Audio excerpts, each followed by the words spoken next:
Hi, and welcome to the Rare Business Podcast. My name is Adrian Swinsko, and I'm a consultant, advisor, researcher, and writer on all things related to customer service and customer experience. Through this podcast, I seek out and interview CEOs, entrepreneurs, business and tech leaders, and leading thinkers about what it takes to build organizations that produce better outcomes for both customers and employees in this fast-moving modern age that we live in. If this is your first time listening to one of these interviews, then welcome, and please do dive into the archives at adrianswinsco.com, as I've now completed over 250 of these interviews in the last few years. If this is not your first time listening, then thank you for returning, and I'll aim to do a good enough job to keep you coming back week after week. Anyway, that's enough from me right now. Let's get into the interview. So, welcome to the next edition of the Rare Business Podcast. With me today, I have Pauline Wilson, who is Operations Director of Virgin Holidays. Hi, Pauline. How are you doing? Hi, I'm really well. Thanks ever so much for asking, Adrian. And how are you? I am splendid. I'm very splendid. Good. And it looks like the clouds are parting and the sun is coming out, so even better. So that's definitely a plus. So thank you very much. Thanks for having me. You're very welcome. So, Pauline, for the benefit of our listeners and readers, can you tell us a bit about you and a bit about the work that you do? Okay.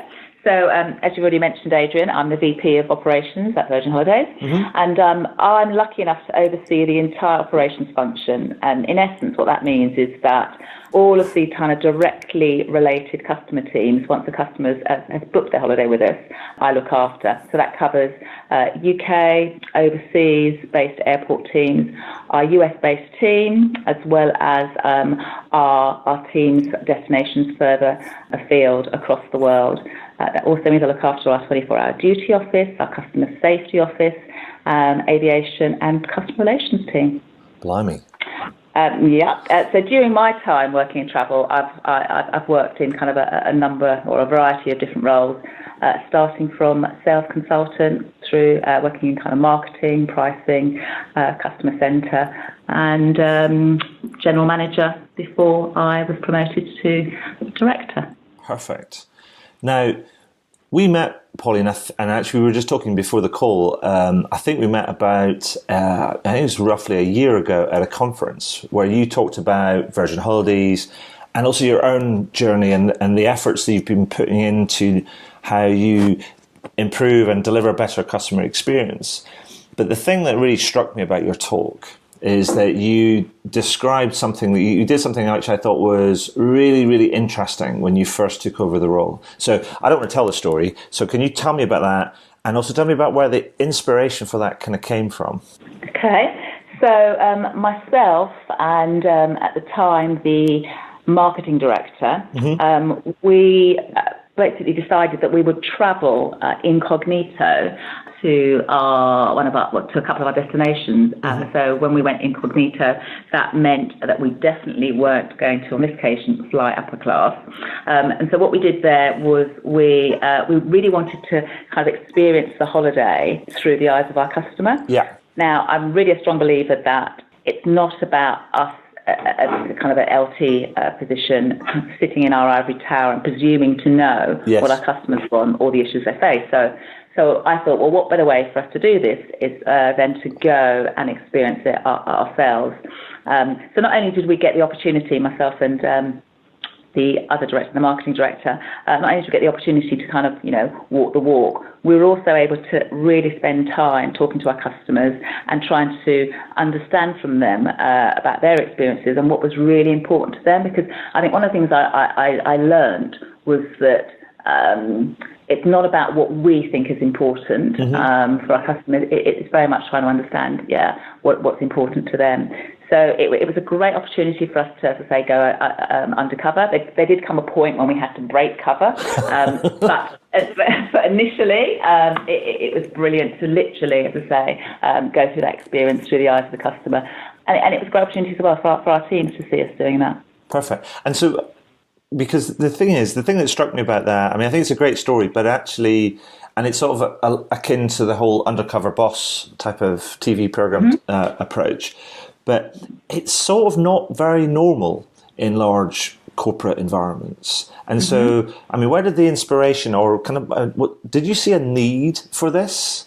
And was that behind the inspiration, or did somebody say, just go do it? Or did you just come up with a brainwave and go, let's just go on holiday as one of our customers? How did it work? How did that come about? Yeah, good question. It's a combination of factors. I think we wanted to really understand how we didn't want it just to be a one-off. Mm-hmm. So we wanted to kind of use it as a catalyst to understand how would we set ourselves up for the future in terms of really not just understanding what our customers need and what they wanted, but then what would we do with that beyond that, and how would that shape us understanding the entire customer journey and what we needed to do to improve it. So it was kind of, a kind of catalyst for kicking off a piece of work to really interrogate and understand the entire customer journey. Right. So that was kind of the approach, and we thought, what better way to do it but then to experience it ourselves, and that would be kind of the start of the journey, so to speak. And did you actually have to? I mean, because it's one thing going to a store and say buying something at a store, or going to an office or a depot or wherever to actually to see how things kind of work, but to actually go on holiday at a foreign destination, as it were, a far-flung destination. Did that raise any eyebrows? Did you have to overcome any organizational barriers to that? Because that feels like a big thing. Because it's not an insignificant investment of time and also money. No, I don't. It wasn't really. I guess because we are actually in the travel industry. Right. We are used to. We get to travel to kind of look at our product, looking at our different product range. So it's not unusual for us to travel, certainly as senior leaders within the business, but it is unusual for us to travel as a customer. Right. Because clearly we're lucky when we get to travel. Our teams know we're coming, and we're probably shown the best parts of our the red carpet comes out.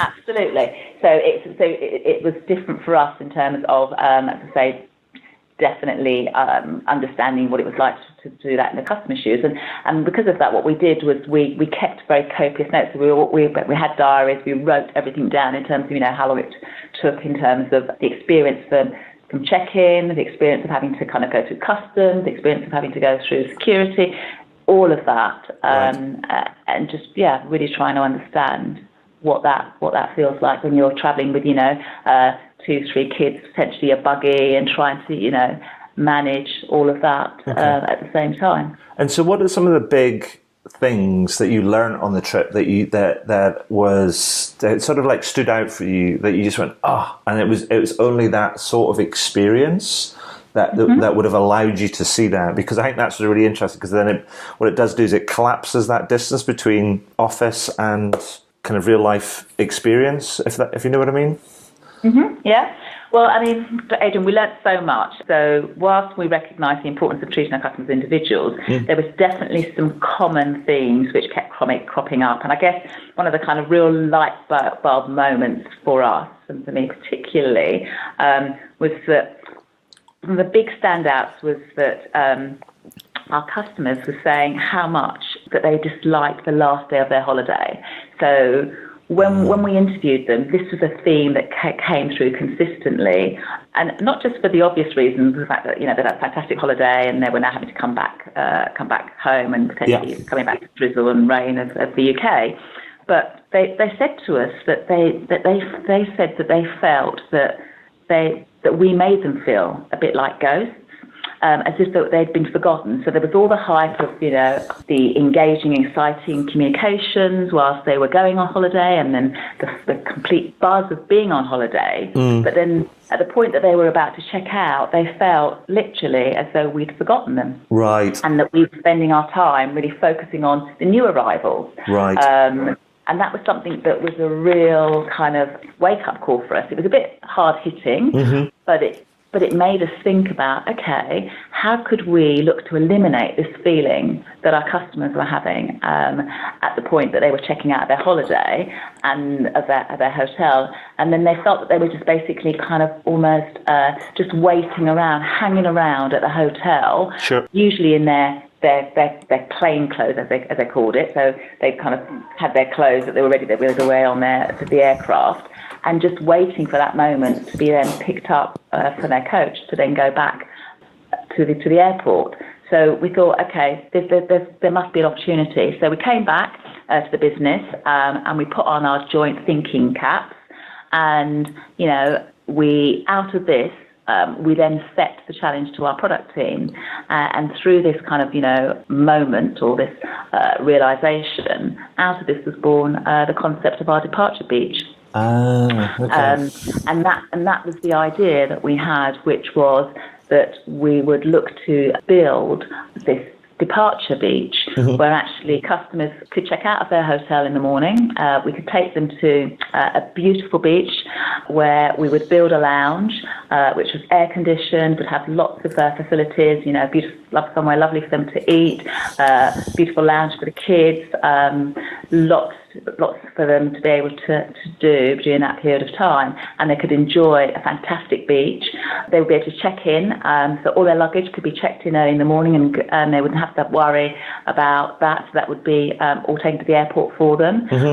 They could spend time enjoying, swimming at the beach. We'd give them kind of a wet bag so they could put their wet clothes in, and they could then actually spend quality time rather than kind of hanging around at their hotel, and then they would have lasting memories of their last day in a positive way, as opposed to kind of almost burning time whilst they've been chucked out of their hotel room. So yeah, that worked really well for us. I think that's fantastic. So interestingly, I've just come back. I was in Las Vegas last week I was working at a conference, and so I flew out of Gatwick, flew in on a Sunday, and then flew back on the Wednesday afternoon. And so I've just recently experienced that. So you check out the hotel in the morning, and the flight's not until about 3:30 in the afternoon. So you end up having this kind of period. I was lucky enough that I had an appointment to go see somebody for something else, which sort of, and then we went to lunch, and that sort of filled up the time. But I completely get that. There is that sort of, you check out of the hotel, and then it feels like it's finished, and then you've got to hang around to go to the airport. You're thinking, I don't want to go to the airport too early because the airport's equally boring sometimes, and it's not that comfy, and so I completely get it, and that makes so much sense. And it feels obvious, but it's not obvious when you're planning something out. Yeah, exactly that. And it's something that I guess we're all aware of it, and we know but until you physically until we physically went and saw the impact that has on our customers, we thought, okay, this is something that's a consistent theme. This is a customer touch point that we could actually do something about and make a difference. Sure. And so I want to go back to something that you kind of said earlier on, because I'm really interested in this idea that you go incognito, but then you had to break cover. Yeah. Tell me about the breaking cover bit. Does somebody go, I know who you are? Or yeah, I think we so you can go incognito up until a certain point. I think we certainly could do it as we were getting on board. So throughout checking in at the airport, so making sure that we don't go and see our airport teams. We literally go, as customers, go through security, making sure that we don't get met on arrival. So we basically would organise our own car. So that we were able to do all of that. We booked up the hotel ourselves, so we paid on our company credit cards as opposed to doing it through resort to get the best rooms in the hotel, for example. So we did all of that. There came a point when we did break cover, and that was when we wanted to speak to the reps, because we spoke to customers, but we also wanted to speak to the reps as well and the local team. So at that point, we did break cover then. But by that time, we'd kind of been quite established through the process there, because we knew what it was like to actually physically, turn up the hotel and be a regular customer. Not that we were, not that we're Virgin Holidays senior leadership team. So we were by that point. We did break cover when we spoke to reps and explained what we were doing. But that was probably a couple of days in, so that was fine. I'm glad to hear it was just part of the research process, and it wasn't that something went wrong, and then you had to kind of bring out the exec big guns. No, we didn't have to do that. And then then obviously when we spoke to the customers and we were interviewing them, we told them who we were at that point. And what we realised, I mean, people were only too happy, our customers, to kind of share their stories and tell them, tell us their experiences. And we went to lunch with various different customers. We held lots of kind of evening sessions, and they were really, really candid, actually. Perfect. I mean, so the other thing that I just want to go, and then a more general point is that, like I said, initially, is that your story about doing this it's despite its value, it's not. It doesn't feel like it's that common, or it's not common practice in many organisations. And is that because, do you think that many senior execs or people in organizations, they get caught up in too many meetings and dashboards and analytics and metrics and things, that it almost like squeezes out, that it doesn't leave any time to do this type of activity? Or is there something else going on? Or is it like, do you actually have to steel yourself to go out into the field, as it were?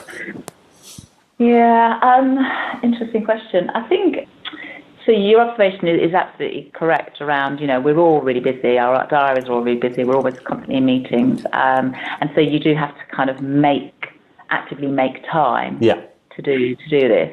I guess we kind of had a burning platform, in as much as it's very much in our DNA as an organisation, certainly within the Virgin brand DNA, to make sure that we really do have our kind of our pulse on the finger when it comes to what our customers need and want. So for me, it was a pleasure to do. It was something that, as a result of it, it's really kick-started our initial customer journey mapping exercise, which has then followed a whole series of work streams dedicated to improving the customer experience at each of the different customer journey points. So, what it's given us is the opportunity to map the customer emotional highs and lows. So obviously the low point when they're checking out of their hotel, the highs of, when they are actually at the airport and getting ready for their holiday. Some of the lows around, the whole, customs and kind of immigration processes, and then it goes back up again. So we were able to map all of that by doing that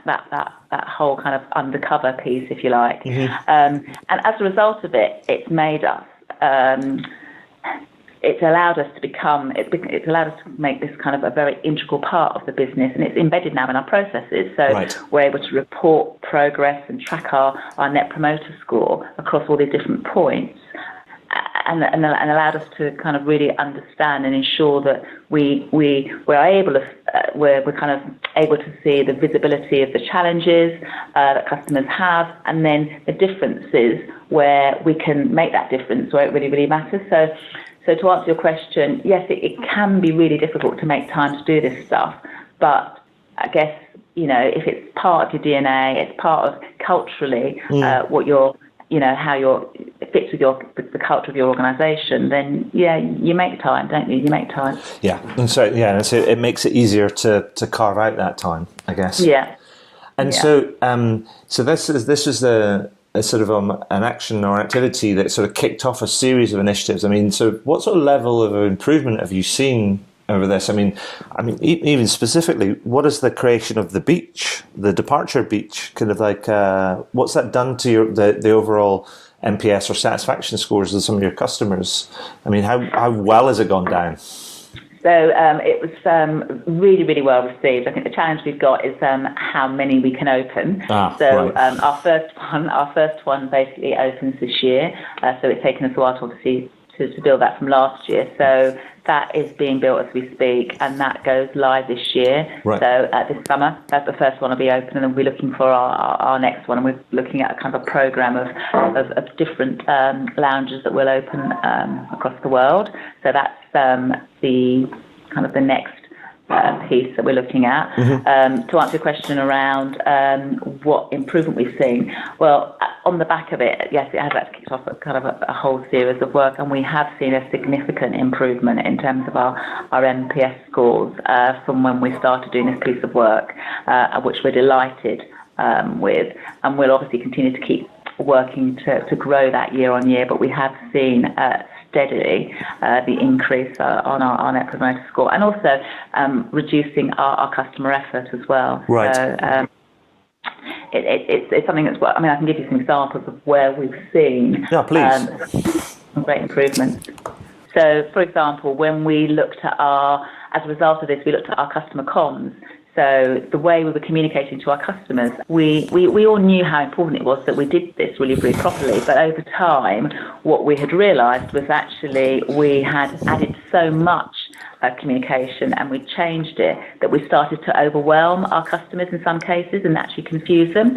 So again, when we kicked off this project, we were kind of getting our customers to get out some of the communication they'd received from us, and they'd explain to us, you know, how some of that made them feel, how maybe some of it had been confusing, maybe they'd got too many different comms. So again, as a result of that, we kicked off a piece of work where we completely overhauled the communication that we were sending our customers. We reduced it and tried to make it much, much easier and clearer, more intuitive. And we signposted more clearly the information that a customer really needed. We tried to make it more personalised and just make it more timely and relevant to each customer. So that was something that we absolutely kind of learned through that insight. And again, one of the other kind of streams that we kicked off was looking at our products. So working with our product teams to really carry out extensive review of all of our different hotels. And we removed, as a result of that, you know, kind of underperforming properties from the programme. And that created a real focus and emphasis on making sure that we did what we said, so making sure that our descriptions matched up to the product we were kind of presenting to our customers. And what that then also meant was that our sales teams were able to then match the right hotel to the right customer. And that might sound really simple, but actually that's really critical for us to ensure that our customers, you know, have the best chance of being delighted by what it is that we've actually sold them, really. And that's almost, I guess that has to fall into that sort of personalisation and optimization sort of mix, as it were, to make sure that people get things that match their preferences and their desires and, you know, their requirements. Absolutely. Okay. So this, I mean, it's brilliant. I mean, it seems like there's all this stuff that's come out of this undercover mission, as it were.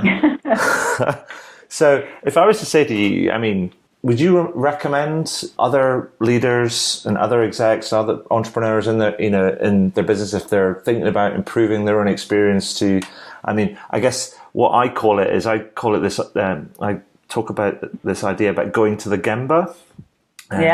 And it's that, I think you know what this is. It's like back to Toyota, go to the factory floor where the real work takes place to really learn and understand and observe and listen.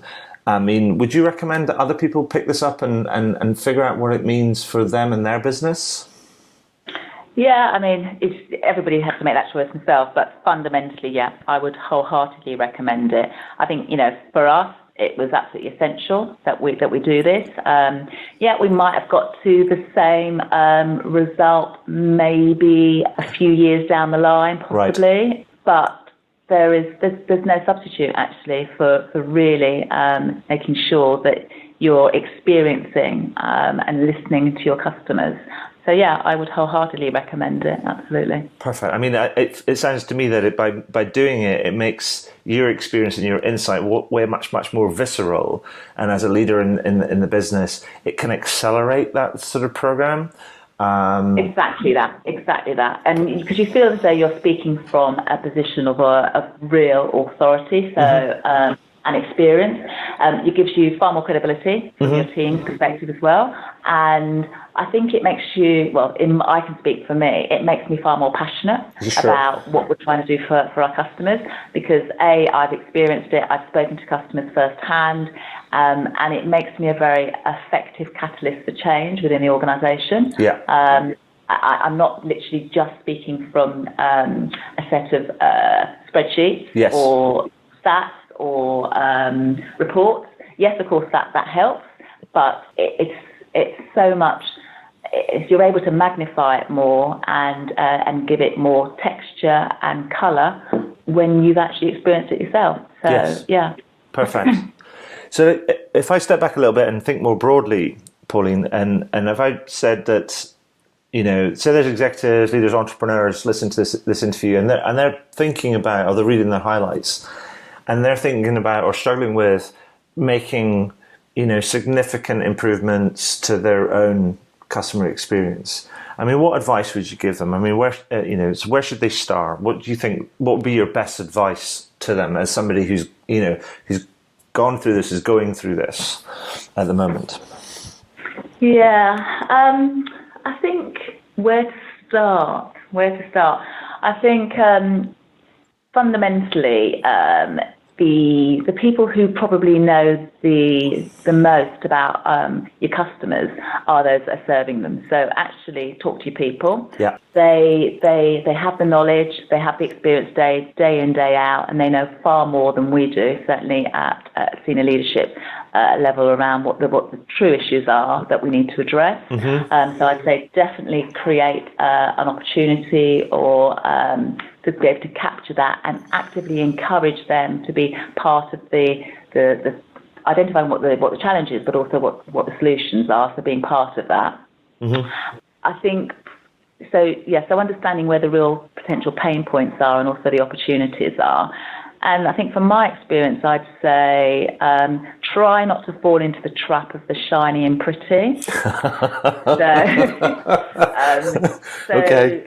Because and sometimes we can be guilty of that as well. So it's trying to make sure that we get the basics right. So of course everybody on holiday would love to be upgraded into upper class and showered with lots of gifts and champagne and all that. But fundamentally we need to kind of get the basics right, because that's far more powerful, I think, to most of our customers and your customers, and also that's what actually is more sustainable and gives you more longevity. Yes. So it's really understanding, get the basics right. So for us, it's about trying to make sure we match the right holiday to the right customer, and that we do that in a consistent way, that we are communicating in a consistent way, that's very much tailored and personalised to that individual customer, and fundamentally doing what we say we're going to do. Yeah. And so you kind of need to get some of those core principle foundations in place and do that, on a consistent basis. So you've got the foundations right. And then, yes, the shiny and pretty is always great to have on top of that, but not until you've got the basics right, I'd say. Perfect. That's music to my ears, Pauline. That's music to my ears. So a couple of final questions. Is there anything else that you think that you'd like to add that we've missed out around this thing before I ask you my final question? No, I'd just probably say, if I was looking back, what also really does help whenever you're kind of doing any sort of customer engagement or customer kind of program is really get the involvement of your team. So make sure that they are involved as well, so that they can be part of kind of the success and also part of sharing their ideas. Really, I'd say that's probably the one thing that's really helped us to gather momentum and get buy-in across the business, because customer service or delivering great service is not just the responsibility of one department or one area of the business, and you need everybody across the business to understand the part that they play in that. So whether you're somebody that's sitting in the finance department and paying our bills, or everybody plays a part, whether you're servicing an internal customer who then is actually serving a customer externally. We all play a part, and we're all equally kind of responsible for our part, so that the overall brand that our customers come into contact in day to day is served well. So yeah, it's a huge engagement piece, I think, across the entire business. Perfect. So, Pauline, that brings me to my final question that I always ask at the end of these interviews, and the question is this: is there anything that you would like to shamelessly plug? Oh, okay. Shamelessly plug. Oh, I'm glad you said shamelessly plug. So, what would I shamelessly plug? Well, I've already talked about the departure beach, so I guess I've already plugged that. And so, whilst it's really important, making sure that the last day of the holiday is important, as equally important as the entire holiday process, and make sure that gets off to the best possible start. I think I would like to plug, so that was the end part of the holiday. In terms of the beginning part of the holiday and booking a holiday, what I think I would shamelessly like to plug is that I'd like to mention our new partnership that we're really excited about with Next. And over the coming months, we'll be opening 20 new concession stores, with the first store in Shoreham and Crawley. Uh-huh. And we're already welcoming customers to those stores. And in those stores, you can kick off the holiday in style with a complimentary drink from the bar, whilst you sit back and relax and let one of our friendly experience team build and book a fantastic holiday for you. So what we want to do is create a fantastic customer experience, not just at the end or while you're on holiday, but also at the very start. So it's from the start right through to the finish of your holiday. Fantastic. We know that it's important, and we know that's what's basically going to drive customers to want to rebook and come back with us and tell all their friends and families how great we are. So my shameless plug is around our partnership with Next. That sounds fantastic. And well done on the shamelessness of it all. And so that sounds great. And so, Pauline, I just wanted to say, I know that we've been sort of playing ping pong, trying to get all this interview date sort of nailed down over the last kind of few months. But just want to say that's brilliant, and thank you for your time today and to sharing your story and your experience. I think people are going to find that really, really interesting, and it's really helpful. I learned a lot too. So once again, just thank you for your time today. That's been great. Thank you. I hope it has been helpful to others. And on that note, I have to say it's really lovely because looking out now, the sun's come out. Yay! Which is really good. Yeah, that's really good. So hopefully our barbecue will be fabulous. Well, that's it for another interview. I really hope you enjoyed it. Now, every time I complete one of these interviews, I learn something new. And I try and incorporate that new learning into my writing, my speaking, my workshops, and the consulting that I do for my clients. If you're interested, you can find out more about how I work with clients over at adrianswimsco.com. But one final thing before I go, please consider heading over to iTunes or whichever podcast platform you choose to use, and do leave a review. Every little helps, as they say. Anyway, that's all for now. Thank you for listening, and do listen in again. All the very best.